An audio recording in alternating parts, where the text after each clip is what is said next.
കോഴിക്കോട് വരേണ്ടൊരു ആവശ്യം ഉണ്ടായിരുന്നു. അപ്പോൾ ഇങ്ങോട്ട് വരുന്ന സമയത്ത് കുറച്ച് കൂട്ടുകാരും, അപ്പോൾ ഇവർക്ക് നോളജ് സിറ്റിക്ക് വരണമെന്നൊരാഗ്രഹം. അങ്ങനെ നോളജ് സിറ്റി കണ്ട് നോളജ് സിറ്റിയിലേക്ക് എത്തി. ഇനി ഇത് കഴിഞ്ഞിട്ട് വയനാട് ചുരം ബഗ്ഗിയുണ്ട്. അങ്ങ് ദൂരെ കുറേ നടക്കാനുണ്ട് ഇവിടുന്ന് പള്ളിക്ക്. ഇതൊക്കെ ഇവിടേക്ക് കുറേ ഓരോരോ ബിൽഡിങ്സൊക്കെ ഉണ്ട്. എന്തൊക്കെയാണോ ഇവിടെ കുറേ ബിൽഡിങ്സ് ഉണ്ട്, ഇവിടെയുണ്ട്. കുറേ നടക്കാനുണ്ട്. നടക്കാൻ പറ്റാത്തവർക്ക് ഇപ്പോൾ പോയ ബഗ്ഗി ഫെസിൻ ഹോട്ടലാണിത്. വലിയ ഇത് ഹോട്ടൽ ബഗ്ഗി ഈ ഹോട്ടലിൻ്റെ ഉള്ളിലേക്ക് കയറിയിട്ട് അതിൻ്റെ മുറ്റത്തിൽ കൂടി അങ്ങോട്ട് പോയി. Restaurant, Marrakesh restaurant. അത് വേറാണ് മറാക്കഷ് റെസ്റ്റോറൻറ്റ്. അപ്പോൾ ഇവിടേക്ക് ഇങ്ങനെ എന്താ പറയുക, നല്ല നടപ്പാതയും എൻ്റെ ഇടയിൽ ഇങ്ങനെ ചെറിയ ചെറിയ മരങ്ങളൊക്കെ വെച്ച് പിടിപ്പിച്ചിട്ട് നല്ല കാറ്റുണ്ട്. സമയം എത്രയായി? 11:45. ബാക്കിലങ്ങ് ദൂരെ വയനാടിൻ്റെ മലകൾ കാണുന്നുണ്ട്. വയനാട് കണ്ടപ്പോൾ അവർക്ക് വയനാട് പോയേ പറ്റൂ. ടൈം എടുത്താലും സാരമില്ല. രണ്ട് സൈഡിലും നല്ല നടപ്പാതയുണ്ട് കേട്ടോ. ഇവിടെ ഒരു ബിൽഡിങ് കാണുന്നുണ്ട്. ഇന്ന് ഗാലറിയാ എന്താണ്?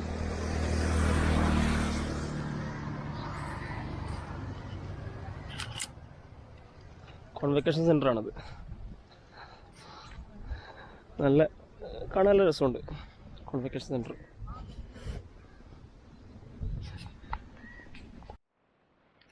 ഇതാണ് കോൺവെക്കേഷൻ സെൻറ്റർ.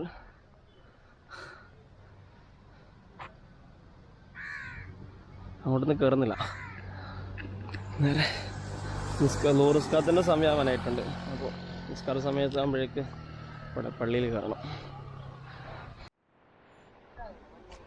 ഇവിടെ DBI എന്ന് പറഞ്ഞൊരു ബിൽഡിങ് കാണുന്നുണ്ട്. എന്താണ് അവിടെ ആൾക്കാരൊന്നും കാണുന്നില്ല. ഇനി ഇങ്ങനെ നടന്ന് പോവാം. അങ്ങ് ദൂരെ കാണുന്ന മിഹ്റാസ് മൾട്ടി സ്പെഷ്യാലിറ്റി ഹോസ്പിറ്റൽ. ആ കാണുന്ന ബിൽഡിങ്. ഇങ്ങനെ ഇവിടെ മുഴുവനും ഒരു പള്ളിയാ. അങ്ങ് ദൂരെ ഒരു പള്ളി, ആ പള്ളി കാണുന്നുണ്ട്. അതാണ് നോളജ് സിറ്റിൻ്റെ പള്ളി, മസ്ജിദുൽ ഫുത്തൂഹ്. അതിൻ്റെ ഭാഗമായിട്ട് ഇവിടെ വലിയൊരു ടൗൺഷിപ്പിൽ കുറേ ബിൽഡിങ്സ്. ഓക്കെ, ബസ് ഇറങ്ങിയിട്ട് നടന്ന് മടുത്ത് അവസാനം പള്ളി കാണുമ്പോൾ ഒരു സമാധാനം. ഇതാ പള്ളി കാണുന്നത്. അകപ്പാടൊരു മൂടിക്കെട്ടിയ അവസ്ഥ. അപ്പോൾ ലൈറ്റിങ് നല്ല കുറവാണ്. ഉച്ചാറിൻ്റെ കാര്യമൊന്നുമില്ല. സൂര്യനില്ലെങ്കിൽ ലൈറ്റ് കുറവ് തന്നെ. ദൂരെ കാണുന്നതാണ് പള്ളി. ഇവിടെയൊക്കെ ഇങ്ങനെ മരങ്ങളൊക്കെ വെച്ചിട്ട്, ഈന്തപ്പഴങ്ങൾ വെച്ചിട്ട് സെൻറ്ററിൽ ഇങ്ങനെ ഒരു ഇതാക്കിയിട്ട് റൗണ്ട് ഇട്ട് വരാനുള്ള. അവിടെയൊക്കെ കുറേ സന്ദർശകരൊക്കെ ഉണ്ട്.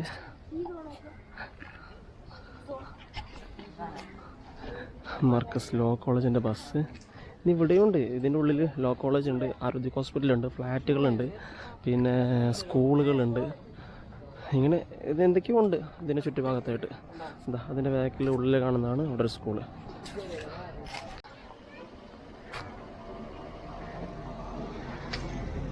Markaz law college.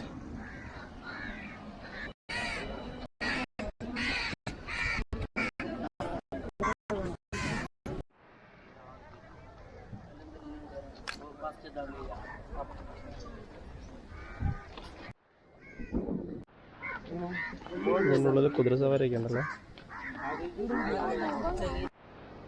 പള്ളീൻ്റെ ബിൽഡിങ്ങിൻ്റെ ഉള്ളിലാണ് കേട്ടോ. ഇവിടെ നിന്ന് നേരെ മുന്നോട്ട് പോയിട്ട് ഇത് പള്ളീൻ്റെ നമുക്ക് വരുന്ന വഴി അതാണ്. അവിടെയും ഷോപ്പുണ്ട്. ഇതിൻ്റെ ഉള്ളിൽ ഇവിടെയും ഒരു റൗണ്ട് ഷേപ്പിലാണ് പള്ളിയും ബിൽഡിങ്ങൊക്കെ ഉള്ളത്. അപ്പോൾ ഈ റൗണ്ട് മൊത്തത്തിൽ ഇങ്ങനെ ഇതാണ് പള്ളിയുടെ മുകൾ ഭാഗത്തുള്ള വശം. മിനാരും കുബ്ബ കുറേ തൂണുകളുണ്ട്.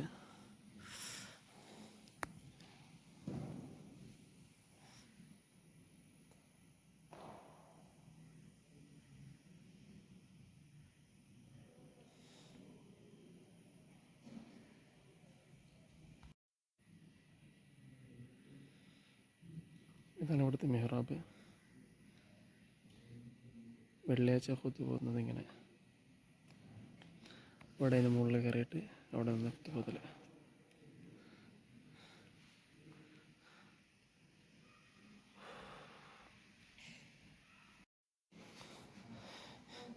ഇവിടെയുള്ള ഫാനാട്ടോ. മുകൾ ഭാഗം ഇത്ര ഹൈറ്റ് കൊണ്ട് മുകളിൽ ഫാനില്ല. പിന്നെതാ ഇങ്ങനെയുള്ള ഫാനാണുള്ളത്.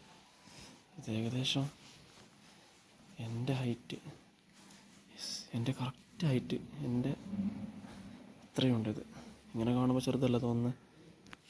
എൻ്റെ അത്ര ഹൈറ്റ് ഉണ്ട് ഇത്.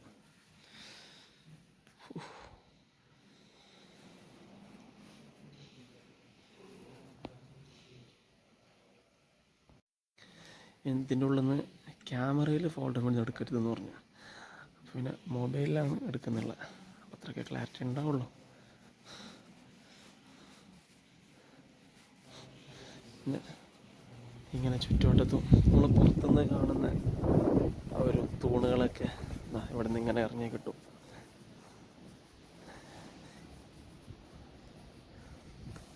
ഇത് ഒരു വശം. ഇങ്ങനെ എല്ലാ ഭാഗത്തും ഇങ്ങനെ തൂണുകളുണ്ട്. ഇതതിൻ്റെ ഒരു വശം. ഇതിന് മുറ്റും. ഇത് വരാന്ത കേട്ടോ, പള്ളിയുടെ വരാന്തയാണ്. പള്ളിയുടെ വരാന്തയുടെ പുറത്ത് ഭാഗത്ത് ഇവിടെ അങ്ങനെ ആദ്യം നബി തങ്ങളുടെ പേര്, പിന്നെ അബൂബക്കർ റളിയല്ലാഹു, ഉമർ റളിയല്ലാഹു, ഉസ്മാൻ റളിയല്ലാഹു അൻഹു, അങ്ങനെ കുറേ സ്വഹാബികളുടെ പേരിങ്ങനെ ഇവിടെ കൊത്തിവെച്ചിട്ടുണ്ട്. മുകളിലൊക്കെ നല്ല ഹൈറ്റ് ഉണ്ട്. ജനൽ കാറ്റിലടഞ്ഞതാണ്, പേടിച്ച് പോയി. ഓരോരോ ഡോറിനും ഓരോരോ പേരുണ്ട് കേട്ടോ. ഈ ഡോറിൻ്റെ പേര് ബാബുസലാം. കുറേ പ്രാവശ്യം ഇവിടെ യൂണിവേഴ്സിറ്റിയിലോട്ട് വന്നിട്ടുണ്ടെങ്കിലും മിക്കവാറും സമയങ്ങളിൽ മുകളിലേക്ക് കയറാറില്ല. ആദ്യമായിട്ടാണ് മുകളിൽ കയറിയിട്ട് ഇങ്ങനെ പുറത്തേക്ക് ഇറങ്ങുന്നത്. ഇത് മറ്റൊരു ഗേറ്റ്. ബാബുസലാമിലൂടെ ഉള്ളിലോട്ട് കയറാം.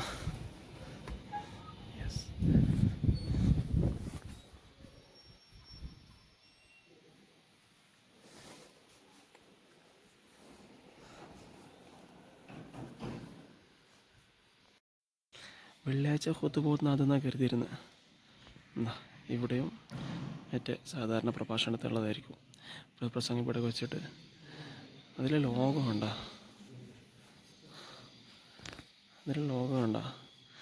ബാബുൽ ഫുത്തൂഹ് എന്ന് എഴുതിയിട്ടുള്ള. ലൈറ്റ് അടിക്കുന്നതുകൊണ്ട് വരെ അത് കാണുന്നില്ല.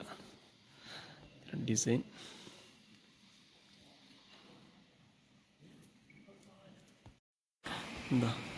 ഇവിടുത്തെ വാതിലിന് ബാബുൽ ഇഹ്സാൻ എന്നാണ് പേര്. ഇതിങ്ങനെ പറഞ്ഞല്ലേ, എല്ലാ സൈഡും ഇങ്ങനെ ഓരോന്നുണ്ട്. ഇവിടെ ഇരിക്കാനുള്ള സോഫയൊക്കെ ഉണ്ട്. സമാധാനം. ഇവിടെ ഗസ്റ്റ് റൂമുണ്ട്.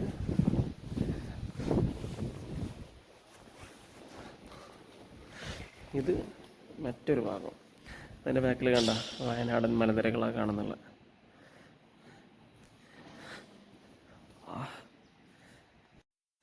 ഇതിങ്ങനെ സ്വഹാബത്തിൻ്റെ പേര് ബദരീങ്ങളുടെ പേരായിരിക്കും. ഇങ്ങനെ കുറേ ഉണ്ട്. പള്ളിയുടെ 4 വശത്തും ഇങ്ങനെ ഉണ്ട്. നേരത്തെ ഞാൻ കാണിച്ചൊന്ന് വേറെ. ഇത് ഈ സൈഡ്, ഇപ്പുറ സൈഡും അതേപോലെ കണ്ട കുറേ സ്വഹാബകളുടെ പേരുണ്ട്. നമുക്ക് ഇതിലേക്ക് ഓടിച്ച് ഇവിടെ ഒരു ബാബുണ്ട്. ഈ ഭാഗത്തിലേക്ക് ഓടിച്ച് ഉള്ളിലേക്ക് കയറാം. ബാബുൽ ഫത്തഹ്. ഇതിലേക്ക് ഉള്ളിലേക്ക് കയറാം.